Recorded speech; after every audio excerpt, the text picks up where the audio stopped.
កំពុងតែប្រកាសផ្សាយដើម្បីត្រួតពិនិត្យពូជឃ្មុំ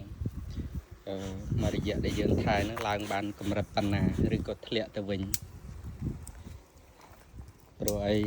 ការថែទាំពូជឃ្មុំនេះតើតើយើងយកចិត្តទុកដាក់ខ្ពស់ដែរទើបអាច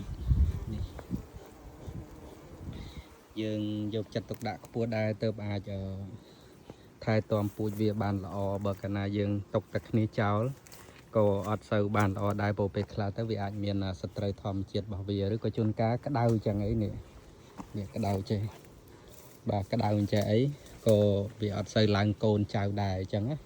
អញ្ចឹងហើយយើងយកកម្របវាហ្នឹងមកក្របវាពីលើដើម្បីកុំឲ្យវាក្តៅឲ្យវាមកលុបចឹងទៅពេលដែលវាពងមកពងវាអត់ស្លាប់ទេកាលណាវាក្តៅពេកពេលដែលស្ដាច់ពងមកវាធ្វើឲ្យពងនឹងឆាប់ស្លាប់ព្រោះដោយសារគ្នានៅក្មេងនៅខ្ចីនៅកូនង៉ែតចឹងណាចឹងទៅងាយរងគ្រោះចឹងហើយបានយើងត្រូវមានការសម្របសម្រួលបន្ថែមពីកសិករដូចពួកខ្ញុំអីចឹងទៅហ្នឹងហើយ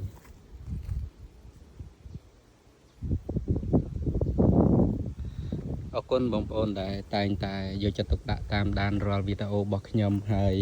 ខ្ញុំគិតថាអ្វីដែលខ្ញុំចែករំលែកនៅក្នុងបណ្ដាញសង្គមហ្នឹងជាចំណេះដឹងសម្រាប់បងប្អូនឲ្យដឹងដែរថាការថែទាំពូជឃ្មុំការប្រមូលផលវាត្រូវ